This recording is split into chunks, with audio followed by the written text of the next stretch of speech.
Qatar is increasing electricity support to Syria.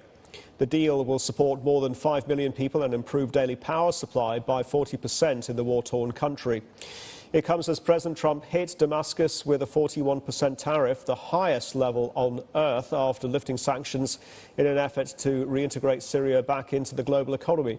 CNBC's Emma Graham spoke to the Director General of the Qatar Fund for Development about what the levies could mean for future Qatari aid into Syria and the country's trajectory moving forward. We work very close with our partner in the United States. That's why, from day one, once we started, on the 8th of December, we worked very close with the Treasury Department, for either the sanctions, because there was a sanction, on it, and we used the license, the general license for 24. Step by step, we're taking with them to create a good economic system. We support them recently either with financial support, to the government through our partners, UN, and with Saudi Arabia to provide them only for education, health, and the municipalities of increasing, the commitment on the salaries so they can be able to good retainer, for people and refugees. And one of the major things that we're working on is the IDPs and refugees. I think with the projects that we are creating there, we try to give more confidence for people to return back to their countries. And I think this is a key component that, we are all working towards. It's, we know Syrian refugees in neighbor countries all around the world now. I think what they need is the confidence what the countries are rebuilding. Okay, and this is the confidence that we are trying to build with the government there and with all the world, with our partners. A recent Reuters investigation, quoting businessmen, diplomats, analysts, have said that they fear that one palace oligarchy, and we're talking about the Assad regime, is being replaced now with another in Syria, of course, after the fall of Assad. What does this mean for QFFD and assistance from Qatar specifically? How do you look at those risks? We mitigate each risk. We try to look at each risk that's been always highlighted. We don't take any step, without studying this very well. We work very close with our partners, with the EU, with the state, and we are analyzing this risk, making sure that, no step will be taken until we have a good mitigation of way that how could we work together. That's why I mentioned to you, since 8th of December, the step that we've been taking, very close step with the State Department and other, UN, UE partners, and working with the United Nations. This is our aims that we are implementing, and we are taking these steps based on a good plan and a strategic way that how can we build Syria in the right way. We don't want Syria to depend only on ourselves or our partners. We need to do them, making a good sustainability for their economy so they can depend on themselves and taking this forward.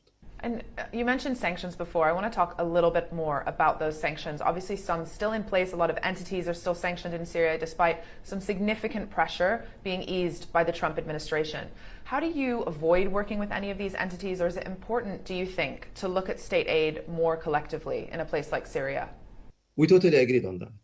I think that that's why we are taking this in a very, very serious way. We don't support any local NGOs yet. We work either with our local partners in Qatar or the UN agencies, making sure that we have a good implementation. We work with the White Helmets. They're very famous NGOs, either the UN is supporting them there and the others, and we want to make sure that, the implementation of the projects is going the right way, especially with the sanctions that is already there. The second point that I want to raise, which is I think it's very key and important points, is that we need to make sure that we have the good impacts on the ground and aligned with the national plan.